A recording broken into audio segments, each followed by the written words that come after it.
to give us the information that you so desperately need. I do need to just give you one bit of bad news. We were just alerted moments ago that we will not have use of our restroom facilities tonight. That is no doing of our own. That's from the workers who are working in the area. They're cleaning out the sewer lines, so we hope that you can bear with us. Now, I want everyone to know that everyone is welcome, regardless of race, creed, or color, or gender. Everyone is welcome to the house of the church. Whether you are a believer or not, you are welcome. But don't blame me if before you leave, somebody will share the gospel of Jesus Christ with you. Amen. With that being said, I'm just a gospel preacher. Would you bow with me as we ask God blessings upon our coming together?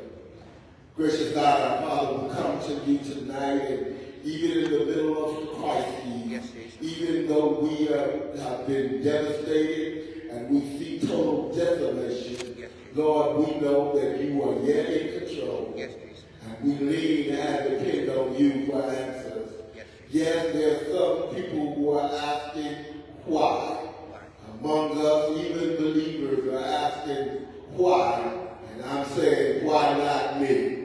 I pray in the name of Jesus that even with the information that we share tonight, we realize that you're still in control. Yes, Jesus. Your word says, and we know Yes, Jesus. that all things work together Yes, Jesus. for good to them that love God. Yes, Jesus. And are called according to his purpose. Yes, Jesus. We say thank you, even in the midst of it all. Thank you. Not for what happened, but in what happened. Thank you. In Jesus' name. In Jesus' name. Amen. Amen.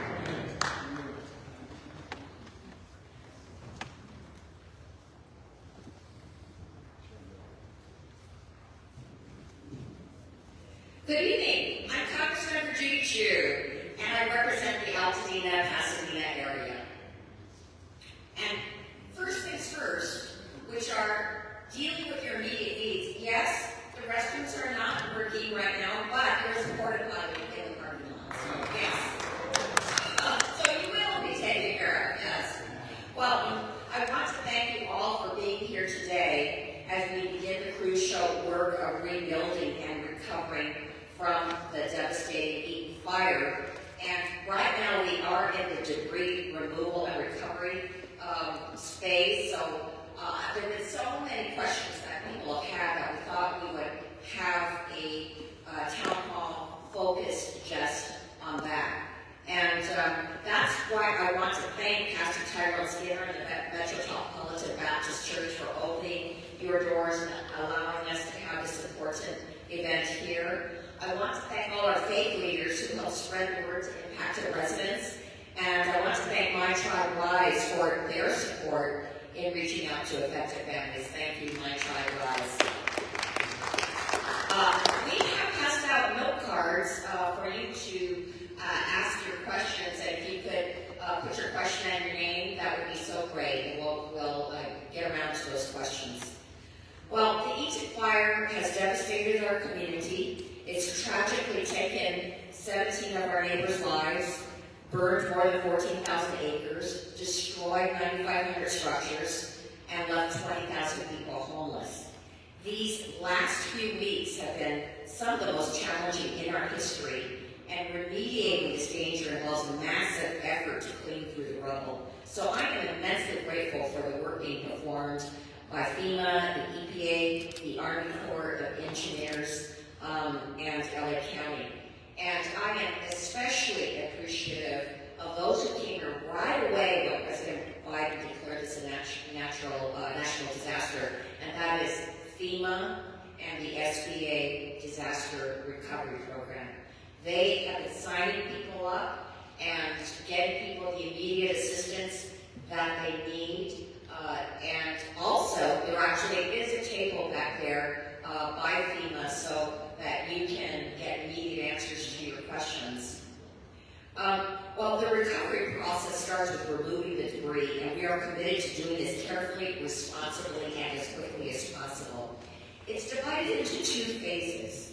The first phase is the hazard removal phase led by EPA, and the second phase is the debris removal phase led by the U.S. Army Corps of Engineers.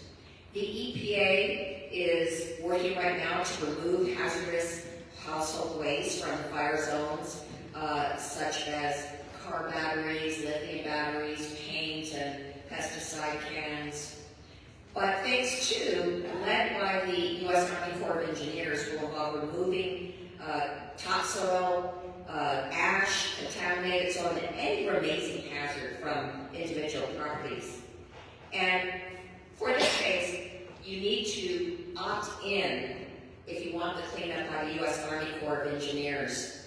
And I actually very much urge you to do that, because after deducting from insurance, FEMA covers the cost of the rest of the debris removal. So there's no expense that has to be paid by the homeowner. That's really, really important. However, you can also opt out and hire a specialized contractor.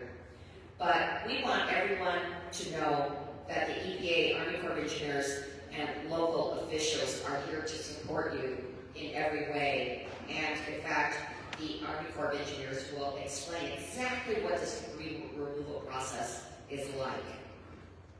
I've heard from constituents concerns about soil testing after the debris removal. And so there is a question about whether there should be soil testing after the debris removal. I've spoken with both FEMA and EPA about my concerns regarding this, and they have assured me that they are following the science and taking the health and safety of our residents very seriously. And that their experience from the last 7 years of dealing with wildfires brought them to the conclusion that soil testing will not be needed and the 6 inches of removal will be enough. Now, I believe that FEMA will be here to address this to you directly, so I would like to have you hear directly from them on this. I've also joined the Congress members Laura Friedman and Brad Sherman in requesting that the EPA take the lead in cleaning up, informing a task force to monitor the air quality in the LA area and test for pollutants that could be present after a fire in an urban area like lead and chlorine. And we are asking for this information to be communicated to the public regularly and transparently. The EPA, the Army Corps of Engineers, and specialized professionals have a long, successful track record of disaster cleanup. I'm also confident that this will be the case for us. I know they are working hard to clear the debris. In fact, I saw one of the first homes that got their debris removed just yesterday, and I was very, very impressed by the process. The road ahead is long. The work we have to do will take all of us together, working together. And to the survivors, I am with you and will continue to help you through this process. I know that many in our community have questions about this process, and I want to be sure that they can trust that the EPA and Army Corps of Engineers will carry out this work and give you the peace of mind that your property will be safe for you and your families. So that's why today we have representatives from FEMA, the Army Corps of Engineers, the EPA, and also Cal OES. And we will, first I will ask a few questions, and then we will take them note cards. So please, if you have note cards, raise your hand and one of my staff will come to help. So let me introduce our guests. We have the Regional Director of FEMA here, the Regional Director of this whole gigantic region, and that's Bob Fenton.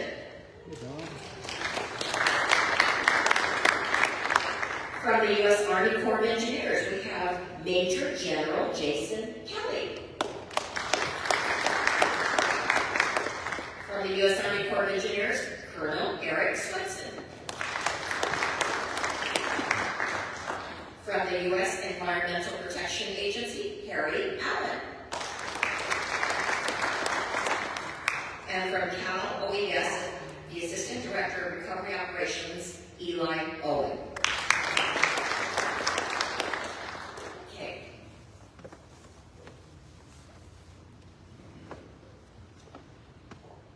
So to start, let me ask about phase one, hazard materials removal. Can you folks from EPA tell us where we are in the process? Thank you. Yes, I'm happy to say we're at 99% complete with the hazardous materials removal here in the Eaton Fire footprint. We're not going to stop there. We're going to keep going. We had to defer about 30% of the properties to the Army Corps. We call it phase two deferral because those properties were too dangerous to enter, primarily because of basements or partially standing walls. And so what we're going to do is work closely with the Army Corps throughout phase two to collect additional lithium batteries and other household hazardous materials to make sure the rest of the project is safe. And you said that you are 90, nearly... Yeah, 99% of the report based on the numbers. So we were able to go to every property in Altadena that was affected and do a reconnaissance, and then we removed waste from all those properties with the exception of about 30% we had to pass on. Let me ask a question. Maybe you could tell them what they'll see on their property as far as placard in the portal that they can go look at if they have questions on a specific property. Yeah, thanks very much. So there's a complete placard from EPA or the California EPA on each property we've completed. So it's a nice sign with a check mark. And in addition, there's a QR code there you can look up. But our community involvement coordinators, of which we have 4 here tonight, all have a card with a phone number. You can ask questions, and also have a QR code at least on the website. You'll be able to go in there and check an individual property to see its status. And then once you've got this sign up, you should feel comfortable, first of all, that you can move on to the phase two with the right of entry. But also, those more immediate hazards have been removed. So propane tanks and things like that, if they were phase one complete, it's a lot safer at that property now. And we're happy to have been there and look for those hazards for you. And those materials that are on the Mario site and the Altadena Golf Course site, where will they be gone at a certain point? Yes, thank you. So we've been moving waste out of the Lario staging area and as recently as this week out of the Altadena Golf Course, it's our new staging area. And we're moving that hazardous material out there as fast as possible, processing those lithium batteries and packaging those and moving them out as fast as possible. We expect to be supporting phase two for a few more weeks. So we're going to be here in the area working in that capacity. We're going to shrink our crews. We won't see our trucks on the road, but we're going to be receiving waste at those locations, doing the best we can to take care of the project. If I could just add some, and I know there was concern about the staging areas earlier. We're taking stuff from an uncontained environment from an open environment. They're putting it into plastic barrels. They're putting it into plastic bags, securing it. And what they do is bring it to the staging area so they can segregate it and then ship out. So it's not impacting that staging area. It's actually very secure at that point. They have protection on the ground. They're simply moving it off the ground in that secure environment, palletizing it, getting it all together to get shipped to a special place that will accept it. Yeah, that's right. We're already moving shipments out of the area, both what we thought was suspected asbestos as well as these other hazardous materials. They're already leaving Altadena. We were able to make those arrangements fast and get this stuff on the road. So really happy to help and be a part of this. I live locally, just down the road off of Fair Oaks, and I'm really excited to help, and I'm going to be with you guys through this. And I learned something when I went to the hazardous site, which is the lithium batteries are deactivated immediately, correct? Yeah, that's right. So when we bring back lithium batteries from a vehicle or a power wall, we place them into a solution of salt water and baking soda, and they de-energize. And as that takes place over a few days, the batteries are much less likely to catch on fire or provide a shock. And then we've got some plates on the ground, a lined area, there's a couple layers of plastic. We put steel plates down, like you see on the road. with a steamroller and crush them. And then we're able to containerize those and ship them on out of here. Okay, very good. Let's go to phase 2. We have the experts from the U.S. Army Corps of Engineers. Can you describe the step-by-step process of debris removal and how also the homeowner is involved in the process? Yes, ma'am. Thank you for that question. So, as I've said to many of you on the various opportunities I've had to engage with the public, we want you to be partners in this. And so, once you sign up for your right of entry, we receive that right of entry from the county, we will assign you to one of our work crews. And when we assign you to one of our work crews, you'll work your way up, and when you get a couple days out, 3 to 5 days out from us showing up to your property, we will call you. We'll tell you we're coming, we'll give you a timeline, we'll ask you if you have any questions. And we're going to call you a day before your property is ready to be cleared, and we're going to ask you, do you plan on being at the site to watch? And you can say no and show up anyway. You can say yes and not show up. We just want to extend the opportunity to you. If you show up, you'll have an opportunity to talk to our site lead and share any details that you may want to share about your property that we might not know from a visual inspection of it. Or maybe you want to confirm that we're not going to take something. And so it's a good opportunity if you want to take it to talk to the crew. If not, I encourage you to take that opportunity. On the phone call. Then we're going to show up to your property. We're going to do this 360 site assessment. We're going to look and identify all of the eligible debris that we're taking. And this is a collaborative thing, so our team knows exactly what they're going to be taking. And the different types of debris we're going to pull off your property include green waste. So that could be any hazard trees that have been marked for removal. That is any title property. So if you had a car in a garage or a car in your driveway that is eligible, we will take that and we will work with the county to do the paperwork for it, and then we'll crush that car and ship it off to the recycling center. Same with boats and trailers if you have one of those. Then, as we get further into your property, we'll remove all of the fire ash and debris. So this is the remnants. This is your remnants of your property that were consumed by the fire. We will safely remove that, and then we'll also take 6 inches of topsoil from around the ash footprint. And the ash footprint, if you think about your structure, as your structure settled with gravity to the ground, we draw like an imaginary line about 2 or 3 feet around where that ash landed, and that's what we call the ash footprint. So we're going to remove that 6 inches of soil, and that's how we know we're getting all of the fire ash and debris from this fire. We've collected all of that up, and we're going to put that in a lined dump truck, and we're going to fold the top of the liner over, and we're going to put a tarp on it so that all of that is sealed. Then we're going to go back, and we're going to take the foundation. If you opted in for your foundation, we're going to take your foundation now. If you haven't opted in for your ROE and you have questions about foundations, I can talk to you about that for 3 days afterwards, and I'd be happy to answer your questions about whether you should or should not opt in for your foundation.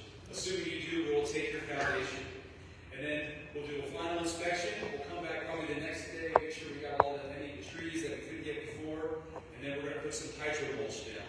That's to lock the soil in place, and then we're going to put the best management practices. Those are those called wattles, those little straw, like soft wattles that are in your driveway. That's so if we get a rain, the water will pass through there, but none of the soil underground will pass through into the stormwater drains. That helps protect our oceans and keep the materials on your property.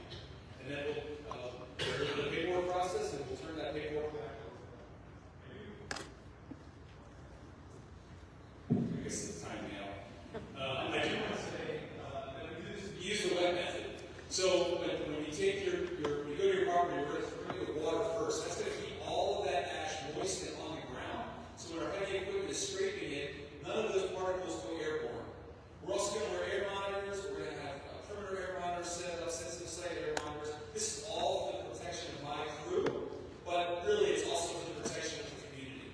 And we use those to know if we need to adjust our methods so we can keep all of the dust and debris on the ground until we want it to be in our bucket and want it to be in the truck. And that's in a nutshell how the process works. I'm happy to talk about it's inspiring next thing. And I'm happy to talk to any more specific questions you have. You know, Councilman Chick, as we tried to describe this a couple of days ago, I think you going out and seeing, because what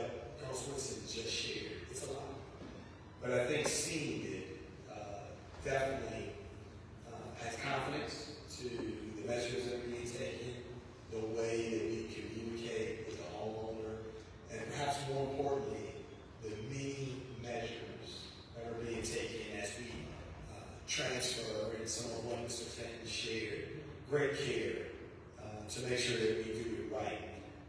After being at that site with you, we're going to put together a video, because what he just described, I think being able to go on and see that process will add the confidence that I think we instill in you will be available for all.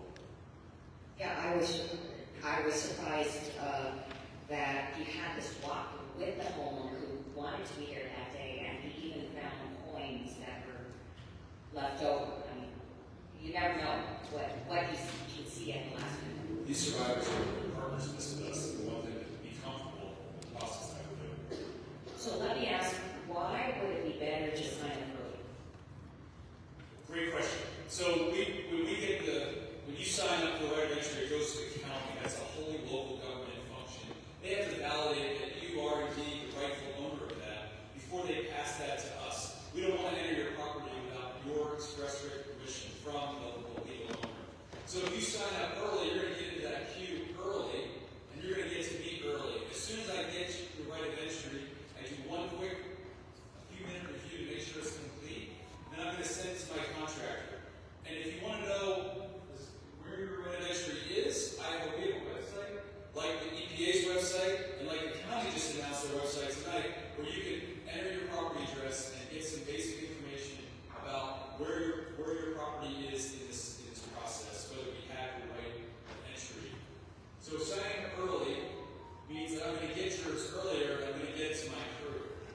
And another question I get a lot is about, if I get all my neighbors to sign up, will I get faster priority?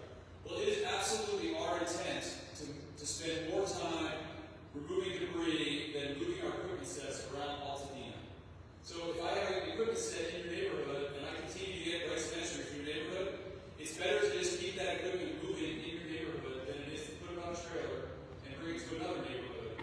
So I'd rather bring a new equipment set to the new neighborhood, and that's so in essence, it makes my operation more efficient, which makes your neighborhood clearance faster. Okay, so Bob Fenton is here from FEMA, and there is a deadline of March 10th to sign up for FEMA. So is that a deadline that is set concrete? And also, I wanted you to address the soil testing issue. Appreciate it. And just before I start, I just wanted to say thanks to the pastor for having us here. I think it's a great opportunity to all be here together. I just want to thank him for allowing us to use this space and talk to you today. As far as the deadline for FEMA assistance, there are two different deadlines. For FEMA assistance, it's March 10th. We could extend that. The state's put in a request to extend it already.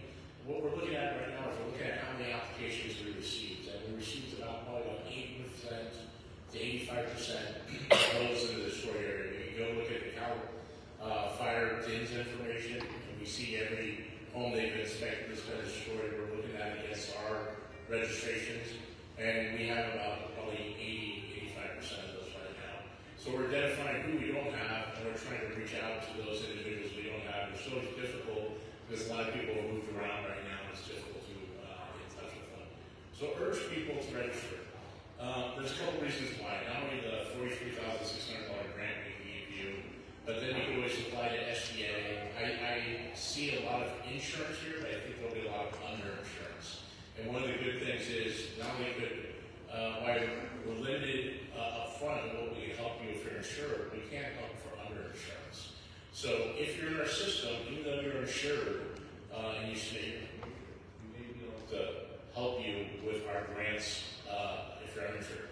SBA is another good place to go to and register. We have loans up to $500,000, a little bit over 2.5% interest, and another thing to help with underinsurance. So the last thing I want to just touch on before I talk about the soil testing is one of the things we do is provide temporary housing assistance. So we have about 1,000 families in hotels right now, We've provided displacement assistance, which is 14 days of reimbursement of hotels. But the other thing we can provide is rental assistance. And one of the things that we're going to get rental assistance, if you're uninsured and you don't have ALE or LOU through your insurance, you can come to FEMA and say, hey, I need help with rental assistance. We can provide rental assistance for up to 18 months for those that are displaced from their homes, especially if you're a homeowner not insured. Come to us, register. If you're insured, still register, because at some point your ALE and LOE will run out. Usually it lasts anywhere from 6 months to a year, sometimes maybe a little bit longer. But if you run out of that, you can still come back into our system and get help past that. Especially if you've leased something temporarily, we don't want you to have to leave that location because you've exhausted your insurance money. Come back to us and let us know that, and you can get continual rental assistance even after. So I urge you to apply to that. There's a lot of things we can do to help you in your situation. Also, we have crisis counseling. We have lawyers who will help you, unemployment assistance, and many other things we provide. With regard to the testing, one other deadline is the deadline for residential is March 31st, right? So that's another deadline. So March 31st is the deadline for rights of entry through the Corps of Engineers. Most likely will not extend that. So that's one that you really need to get your application in. With regard to soil testing, we have done numerous fires over the last 10 years. What we've determined is that by going in and removing 6 inches of soil, that's sufficient to remove the immediate hazards caused by the fire. What we've seen in previous testing is that anything typically that tests positive after that was there pre-existing. There's a lot of lead pipes, there's a lot of other things that are in the ground that are natural to the state of California that show up in tests. So that's what we've done. Now, it's not to say that the state, the county, or utilization of your insurance can take further actions on top of that. Our responsibility is to mediate that initial public health threat. Typically, we don't remove debris from private property, but we're doing that to remove that ash debris off your property. We're removing the foundation to speed up economic recovery to allow you to rebuild really quick, and want to set the conditions to ensure all that happens. So that's how we make those decisions with regard to what will remove, but you definitely have the ability to work with the state and county. They may look at other things they may look at as far as testing. I know that there's programs going on now through state agencies to test the air, to test the water, to test the greater environment. And that's really their responsibility. We really don't have legal responsibility that rests at your city, your county. Those are where the legal authorities sit for public health. So the public health declaration is by the county public health officer. We reimburse the state, the city, or county for those costs, or if they need help in doing it, we will then bring in federal resources to do that. So in this case, we brought in the Corps of Engineers to do the debris removal, we brought in EPA to do the hazardous control. If I may, a quick note. So yes, as Chief Evan was explaining, we believe that we're going to remove all the hazards associated with fire with a 6-inch excavation. There have been some pre-existing situations, and interestingly, those have been handled by local public health departments with the help of California EPA and US EPA. So the fact we had to go back and clean up sites because of other reasons that weren't fire related later on. And we've had a long history of responding to these fires in California alongside Cal OES and California EPA agencies. And especially in this case, LA County Department of Health and the Health Hazmat team, which we work closely with, not only in this fire, but day-to-day. Just wanted to say one thing I forgot. There will be testing of on your lot for asbestos. So that's one testing the Corps will do as they go remove debris. So they actually will do testing. There's some of the concrete that was built with asbestos. There's some other risks. So that's one of the tests we just do up front as we enter a lot. I don't know if you guys want to elaborate. Yes, sir. So every property will be more study assessment. We do a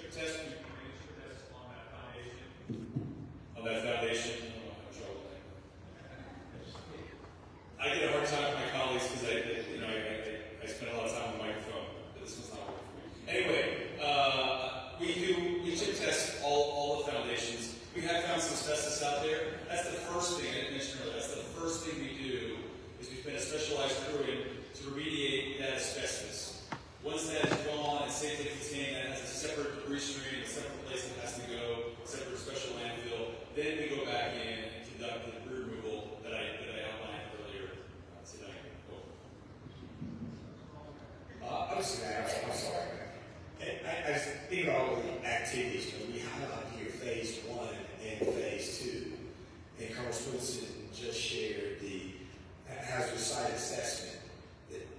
There's a lot of activity underway, and I don't want you all to lose sight of all that happens to get to completion of phase 2. The hazard site assessment, there are in excess of 40 plus crews working right now executing hazard site assessment. Crews that are out looking at site access plans to make sure that how we're going to move this heavy equipment around in an orderly fashion, make sure that we execute safely.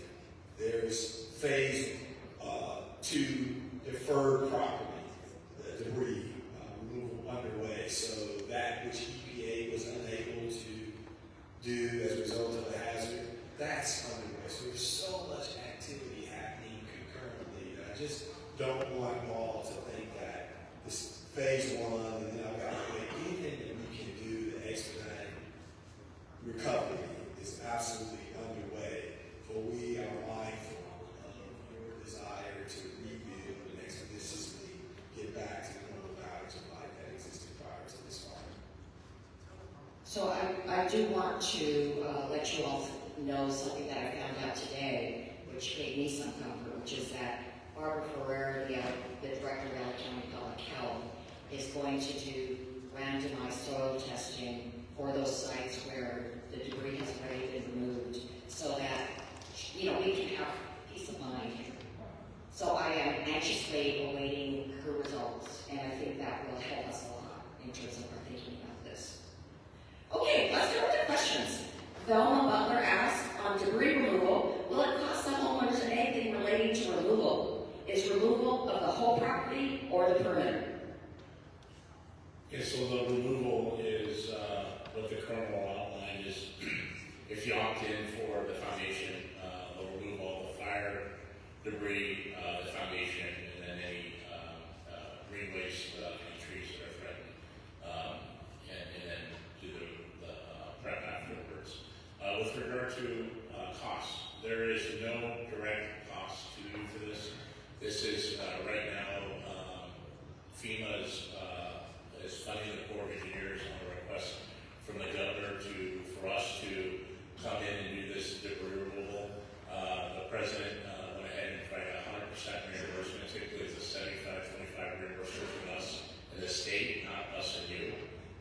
And so that is at 100% right now. That's 100% for 6 months. So you shouldn't worry about that cost share. With regard to your insurance, if you have insurance and it doesn't specify a line for debris removal, then we're not concerned about duplication. The only thing I can't do is duplicate when there's another funding source that exists. So if you do have a specific line item for debris removal, my experience is that typically that line item isn't sufficient to remove all the debris. So I would recommend you have the Corps remove the debris. After the Corps is finished and turn it back over to the county, there may be other work you need to do in order to rebuild your property. The Corps is not going to take the walls around, like retaining walls. They're not going to take piers, things that may destabilize the lot. And so you may, as part of your rebuilding, have to do some additional work as far as the removal. You'll be able to use that insurance policy and that debris line item to do any of that. Any residual amount, then if there's any residual amount, that would have to be provided to the county as we would offset against that for what we did. I would tell you though that most insurance policies don't cover 25% of what the ultimate cost will be for removal unless you have a very good insurance policy. So this is definitely a benefit for you to do that, but just need to be aware of that with your insurance policy. If you have questions, you can go to the DRC, both the Corps of Engineers is there, we're there. You can talk to the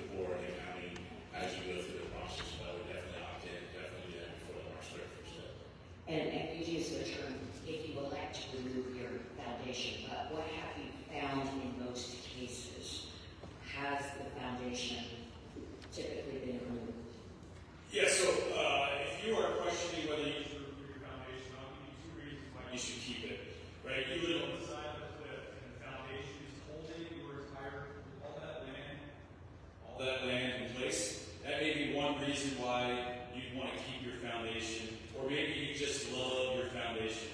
I'll tell you, I can rattle off 6 reasons why you should have your foundation removed.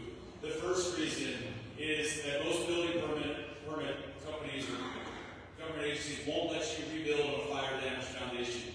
The heat gets so strong, it changes the chemistry of that concrete, and it starts to spall, and so it won't hold. And just like you don't build your family on a weak foundation, you don't want to build your home on a weak foundation. So I recommend you get that foundation now. Second, most Americans have never built their own home. You bought someone else's home. And you might want to now take this as an opportunity to build your own home. And maybe your old home was a ranch. The home you bought was a ranch. The home that you want to build is a 2-story. Foundations are sized to the type of house you're building on. So unless you want to be wedded to the person that built the home, that exact same specifications, I wouldn't recommend it. The third is we have found some asbestos on these foundations. You may have asbestos. Again, you don't want to build your home on a compromised foundation going forward. A fourth reason is most homes, when you build a new home, you put your utilities under the foundation. You know, your toilet drains and your pipes go under there. Chances are, if you had pipes under there, they're melted. You don't want to have to retrofit all of those pipes back in. You'd rather just start fresh. Fifth reason, when you sign up for right of entry, you identify us against any damage we might do incidental to the private property removal. So you might have a perfect foundation, and because we had to bring heavy equipment on to remove the debris, we might cause some damage to that foundation. And so then you might have to do some repairs to it. That's 5 reasons. I'm probably going to think of 5 more. So if you're still uncertain about whether you should keep your foundation or not, I'll stick around and I'll answer every question you have tonight. And I assure you, you will leave and you will opt in for this program, and you will opt in for your foundation to be removed. Okay, Greg asked, so insurance covers part of the removal, then FEMA takes up the slack. I do think that that's what we said, for sure. But he also asked, if we have insurance to a set amount, do we need to extend more, and does that impact your ability to rebuild? Well, it says to extend as much on the cost. Oh. In the insurance claim, there's 3 different costs: A, rebuild, and different costs. So once you extend what's on the claim, once you extend the amount on your claim, it is not enough for rebuild. I mean, let's say $40,000 for the first night or $600,000 for the rebuild. Does the insurance contract say we can only do to the extent of your pot? And I believe no matter the difference. Okay, so when you look at your insurance policy with regard to debris removal, look at if there's a specific line item for debris removal. If there is not a specific line item, there's no concern about duplication. So if it's a general insurance policy, which there are some out there, look at the whole description of it, right? You know, because some of the insurance policies have a specific line item, some don't mention it, and so look at that. If you have questions, come to us and we will walk through it with you and answer those questions, okay? Okay. Gay asks, how can I clean my plot of land without the Army Corps of Engineers? How long will it take? Where are they taking the debris? Yeah, so if you have 2 options. You can opt in to my program, our program, federal program, or you can opt out. If you opt out, you still fill out the form online through the recovery.lacounty.gov. There's an opt out button. You will essentially, you're drawing, as we're out to in here, you're drawing or pulling a permit for debris removal. And the permit that the county has in place has all the requirements. It's basically the same requirements that I have to follow, you have to follow. So you have to find a certified asbestos consultant. You have to do asbestos chip testing. If you find asbestos, you have to mitigate the asbestos. And if you mitigate the asbestos, you have to send it to the appropriate debris stream, the appropriate permanent landfill, and the county's going to ask for your tipping receipts saying that you took that material to the appropriate landfill. You have to basically use all the same landfills, haul routes. You have a certified contractor. It's all in the county's website, and they have some frequently asked questions. Just want to add to that. So if you want to opt out,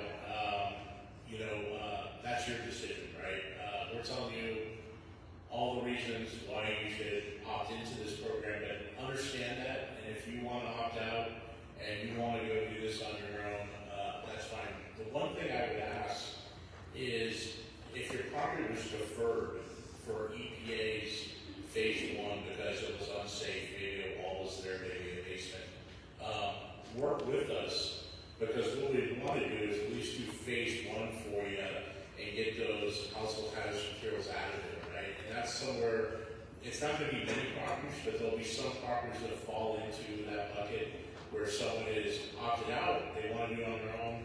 You know, we wish them, all the best and success in what they're doing. But we want to make sure those household hazardous materials don't get into the general waste stream. We want to pull those out, and it may take some work between EPA and the Corps to work with that homeowner that makes that decision to make sure we can do that. If not, then you're responsible for doing phase 1, which is even additional work, right? So that's one thing we'll try to do to help.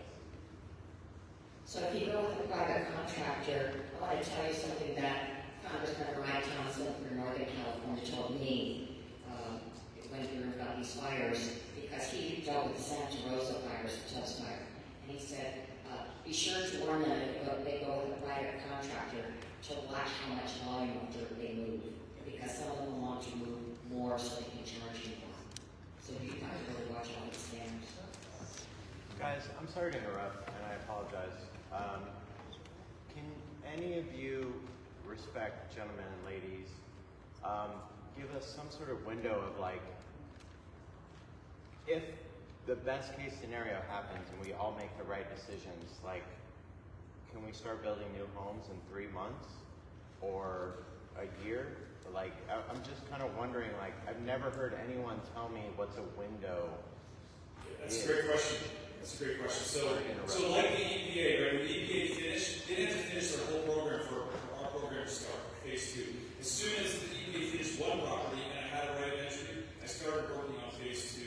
There are homeowners, property owners right now in Altadena who I have personally talked to, have secured architects, have sent me a picture of their designs. They have a builder identified. They've been on their property, which is already cleared, and they have a mark on the wall for when they plan on starting to build, and they've already had a discussion with LA County DPW building department to get a building permit. So I believe that in less than 1 year, maybe in 8 months, if all goes well, there will be a homeowner or many homeowners in this community that are back on their properties in Altadena. I'm convinced of it because they were the first up. And I want that for every one of you in this audience. I want to get to your property as quickly and safely as I can, remove your fire action debris, and leave you with a buildable lot. You might have to do a little bit of work to get it built, but your contractor will take that lot, smooth it out, put new footers in, pour that new foundation with no asbestos in it, and build your future home here in Altadena. So I don't know if that answers your question, but again, we have pulled out all the stops, and we are going to have this done faster than you probably are thinking right now. And as you drive around over the next couple of weeks, when I get 50 crews working in Altadena, doing a property every day and a half, maybe 2 days for a complex property, or harder property, you're going to start seeing a whole lot of lots that have no debris on them, and there'll be a lot of smiling faces out there as people are looking at their future on their lot. Thank you. And I just double down on what we're doing in terms of pulling out all the stops. There is occasion that you have a Jim officer here to fight friction, so he's executing. And when he says, I need one of these, my sole task is to go get one of those. That is what we're doing. So there is absolutely no resource that's being held back to help us do this in under a year. And I think the question you asked, and he highlighted, we already have people that are starting to move out and build it. So you're going to see that happening all around you. And I try to describe some of the activity that's underway all around you to expedite this recovery. Thank you. Thank you, sir. Yeah, and I just want to tell you, I talked to Supervisor Kathy Barker today, and she said that as soon as the debris is removed, the rebuilding can start. And she said that they're also trying to make things easy for you. For instance, they're gonna waive the rules so you could build an ADU and live in the ADU as your house is being built. Or even put an RV on there, so that you can have a place to live and that you can be there to supervise the building. I just want to add, we want to go as fast as we can. If we can go 24/7, we want to. We're asking for extended timeframes for the landfills. We're asking for access to all the landfills. We want to move out as fast as we can with as many trucks as we can move out. But then really the only capacity limitation is how much they can handle, right? If we need to put other scales in the landfills, we'll do that. We want to move it as quick as we can. So there's no stopping us. The only limitation we have is, how much access we have to landfills, hours of operation, all those kind of things are one of the limitations we have. I also want to say that she said that they are working to see if maybe there could be a situation where there are maybe 6 basic type of pre-approved structures, and that you can choose from one of the 6, but individualize the homes for yourself. But it would accelerate the building because it would be pre-approved. I was just about to say, you mentioned Congressman Thompson, Santa Rosa, so that's what they did in Santa Rosa Coffee Park. It was a community that lost about 1,500 homes. They moved to the green. I'd say about 80% of those homes were rebuilt in less than 3 years. Very quick, all the way to, full house, grass, trees in front of the yard, the whole thing, completely rebuilt. And that's how they did it, is they had pre-approved plans, they had builders in there that were ready to work with you. All you had to do is go in the trailer and choose the moldings and all those kind of things. So the more that the county works with you to do those kind of things, the quicker and the easier this will be for you.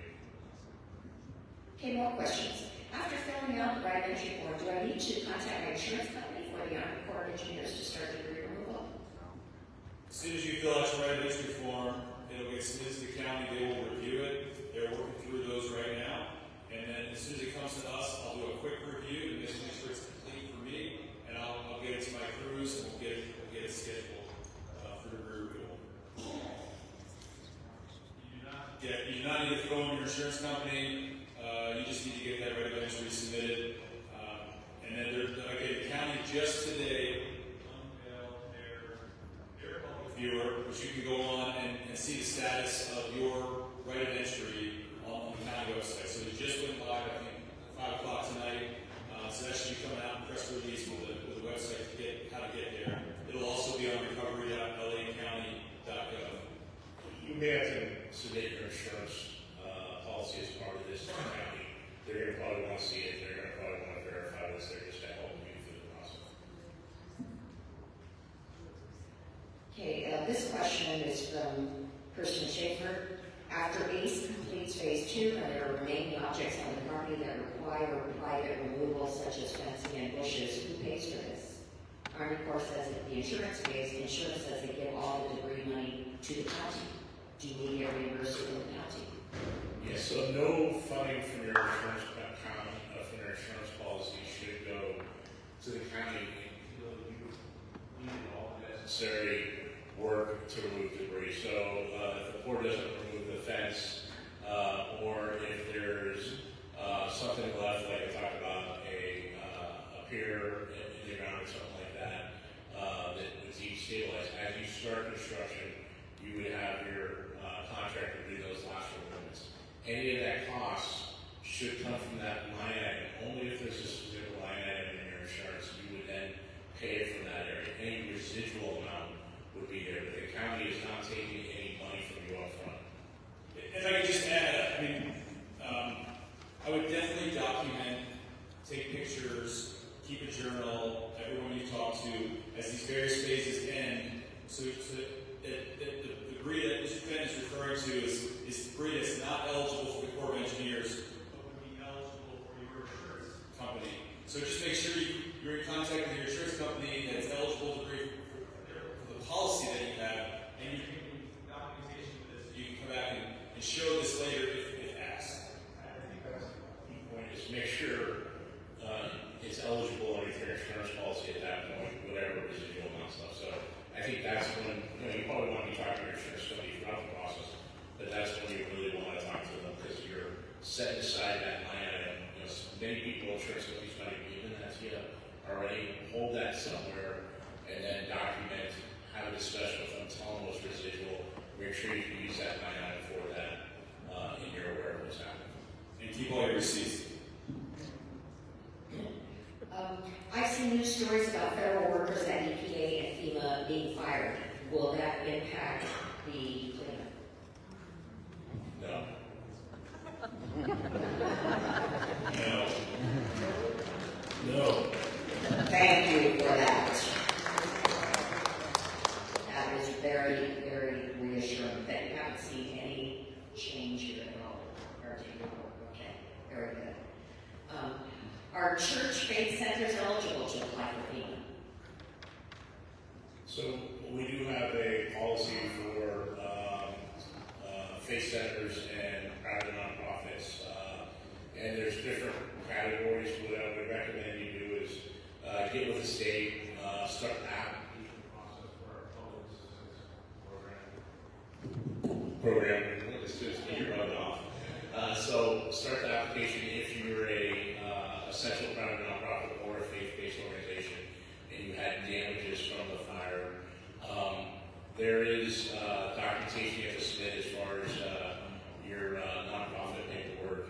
Also, for some nonprofits, we require them to go through SBA first and to use a loan before we provide any funding to them for damages from the fire. But Eli can tell you about the application process, how to do that, and what dates those will be. I think they're starting next week. Absolutely. So they're called applicant briefings. My staff is here, so if folks want to give us their contact information and how to reach you, we will make sure we send the team to you, sit down with you, explain the process, and go from there. But yes, absolutely. And we're talking only about private nonprofit, faith-based organizations, schools, medical facilities, things that are essential facilities or faith-based organizations is a totally different application process. If a house is standing, how does EPA review or assess it for cleanup? Thank you. So we don't do any household hazardous materials removal from properties that weren't destroyed or partially destroyed. So that is a determination made by the LA County Fire Department. So if that building is green tagged, we don't do any hazardous material removal there. And if the property was deferred to the core because it's still burned out but standing, then we go in and do a make safer operation where we try to lower those overhead hazards so that we can then do the household hazardous material collection, and then we can go in and do the phase 2 private property removal. Are you removing hazardous materials in all locations, private schools, businesses, etc.? Yeah, so any place that was damaged with commercial or residential, we remove hazardous materials. And so that includes all the commercial businesses along like that, Lake Avenue in particular. Those have been handled by, in fact, the California EPA Department of Toxics offices. We're working with them through Cal OES to make sure that's all done in the same fashion. And we've had quite a lot of success. We're almost completed with that mission as well. Yeah, that's right. Only damaged businesses. That's correct. That's right. Our home tested positive in every room for lead. It is in our yards and we have no FEMA money. We need help with our yard remediation. It's concerning that homes are testing positive for toxins.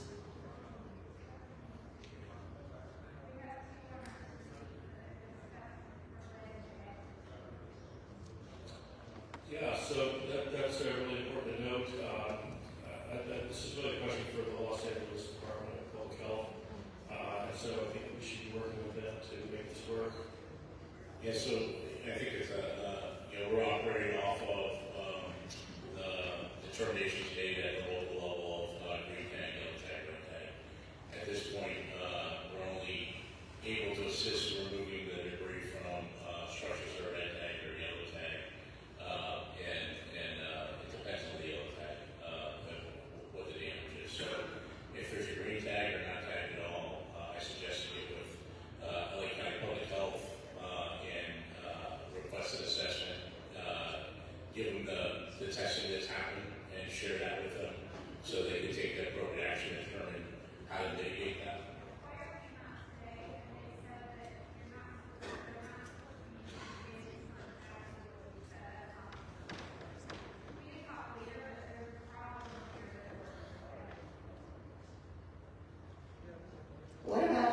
pools, any special care or requirements? Yeah, so pools, if the pool is in like the backyard, way outside the ash footprint, we're not gonna mess with the pool. Unless the pool has some kind of eligible structure, a pool house that was eligible, according to FEMA eligibility, and that's something that you put in your right of entry, and when it goes to the county, there'll be an eligibility determination on that.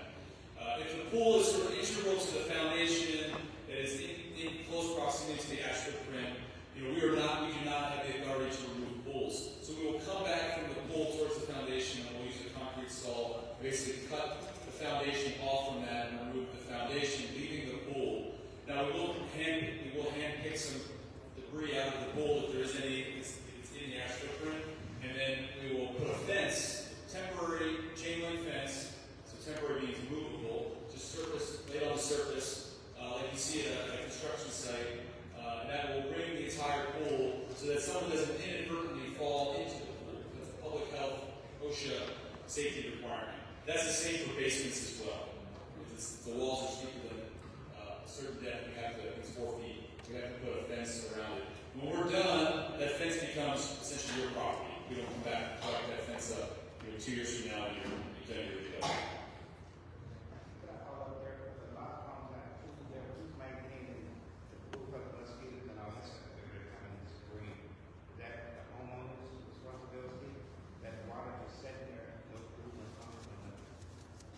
Yeah, so in the past, if we're able to use the pool, and the owner's okay with it, if we're able to use the pool water for dust control, we have. Really, it's a kind of a county public health concern, and so I would contact the county Department of Public Health.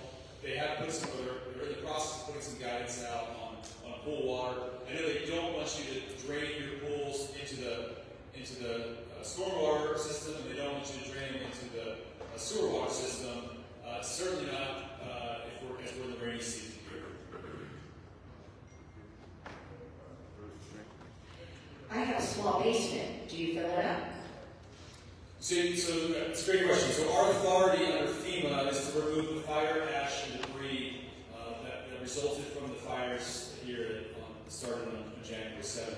So we would take the material out. Anything that fell in the basement, we'll take that debris out as part of our authority, but we don't fill the basement back up. We will put the fence around it if it's certain criteria for depth. And depending on the depth of your basement, we may, and you opt in for foundation, you may remove some of that foundational material in the basement. The areas where we don't do that are as if that basement wall is acting as a retaining wall. And removing that basement wall would cause, the technical term is sloughing. So essentially the walls would slough off, right? So think about like crumble, the dirt, if you removed it, would fall off. And that is especially careful with some homes that are built sort of property line to property line with full-size basements, where you take that basement wall down and your neighbor's dirt would fall into your property. In those instances, I would go back to what Mr. Fenn said, and as you do your rebuild, you sort of have a separate action first. You pick a dry day in the summer, you would then remove that foundation wall. That would be, if your insurance company said that was part of the debris removal, you would save that receipt, take a lot of pictures. And then you would do an immediate second step, which was you put your forms up and you pour your new wall in place, so you didn't have that soil loss to your property or to the structure or to your neighbor's property. Hope that helps. Can we request Army Corps remove my driveway if it's cracked? Yeah, so another thing that is ineligible debris is flat work. So flat work are things like patios, any walkways, and driveways. So we won't do that. We won't do driveways. We do wash them down, but we don't remove the driveway itself. We'll come back to the ash footprint. If your driveway sort of leads into your foundation as one continuous portion, we'll take a concrete saw again, we'll cut along sort of at the edge of the ash footprint, and we'll leave the driveway in place. Now, if your insurance company says that driveway is eligible debris, and after we're done, you have pictures, and that could be something where you could use your insurance debris removal policy for. But that's a discussion between you and the county and your insurance company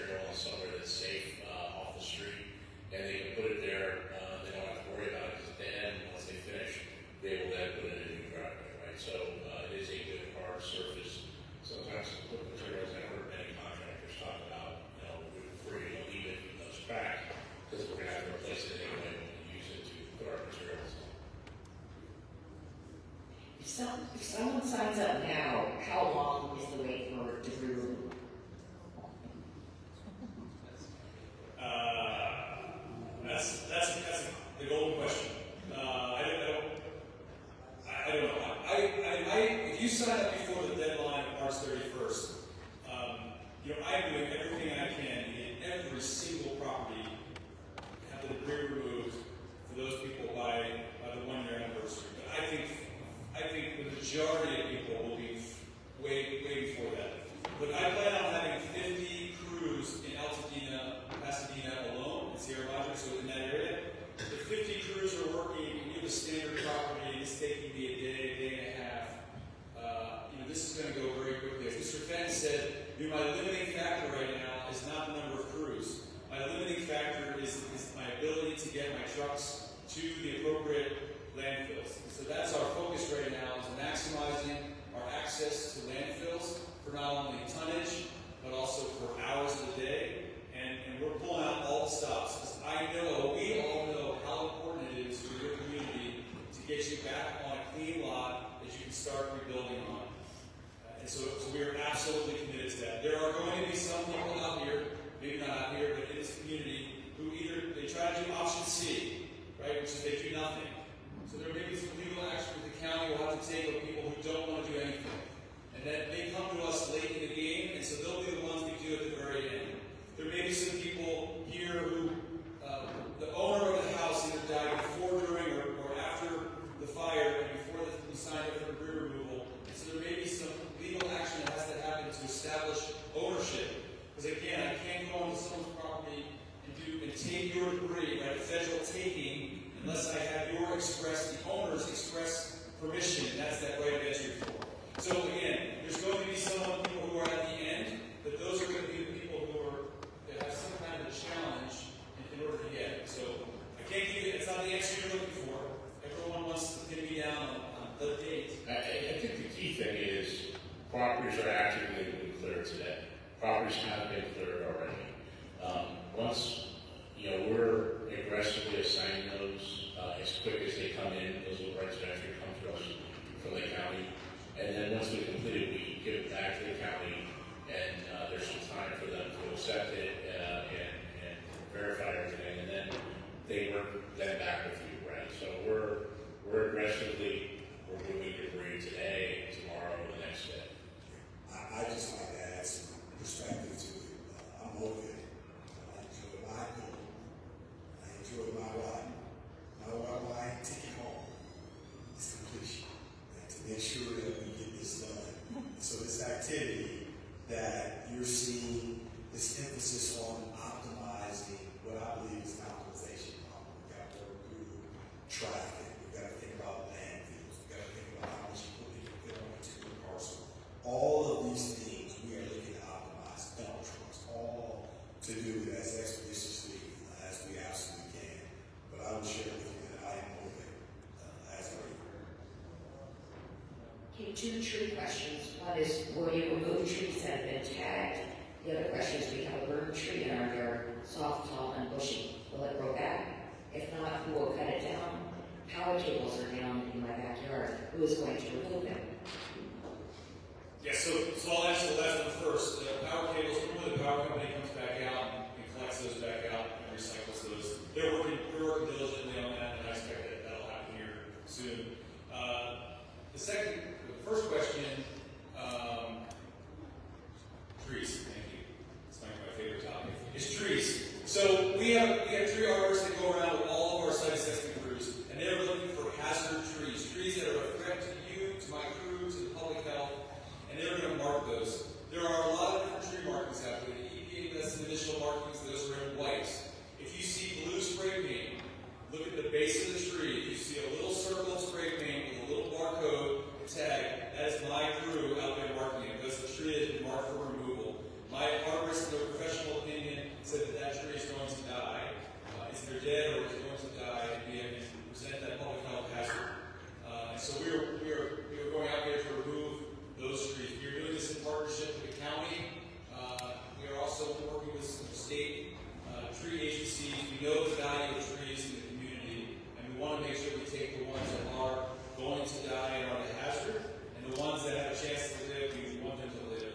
If you have a specific question about a tree that's been marked on your property, I absolutely encourage you, when you get that 3 to 5 day out call or the 1 day call, and the day you show up, if you show up the day we start, to have the conversation with our team about concerns so that we can hear you, and if we can do something that doesn't impact public health and safety or the safety of our crews, we want to have that conversation.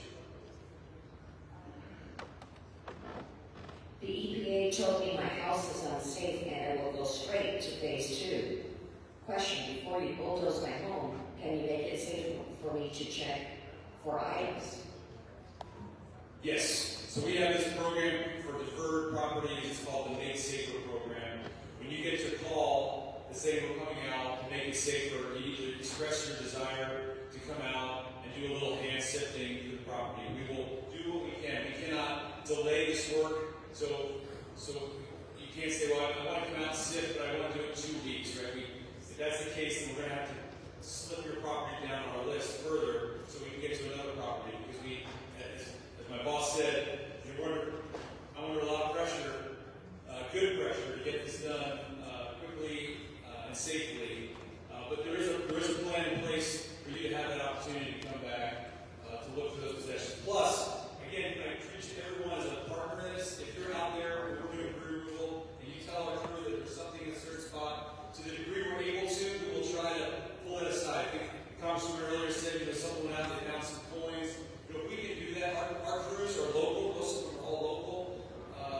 They're in it with you, and they want to be part of this with you, and they respect your position here, and so we'll work with you. And if you don't feel like you're getting that service, I have a hotline you can call. You can call that hotline, and if you see me out and about, you can flag me down. I'm happy to talk to you about all these issues. Plus, I have a fleet of people out here in red shirts. You'll see them out on the streets. You'll see folks in uniform out on the streets interacting with the community. Feel free to flag any of them down. If they can't answer your question, they'll take your name, your address, and your phone number, and I have a policy to get back to everyone within 5 days. Thank you. That was my question.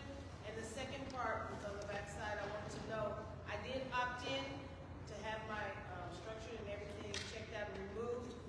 Is the opt-in including removing the structure, or do I have to do something else to get the structure removed? If you opted in and the structure is eligible, right? So I'll give you an example. Sometimes there's a house and a garage.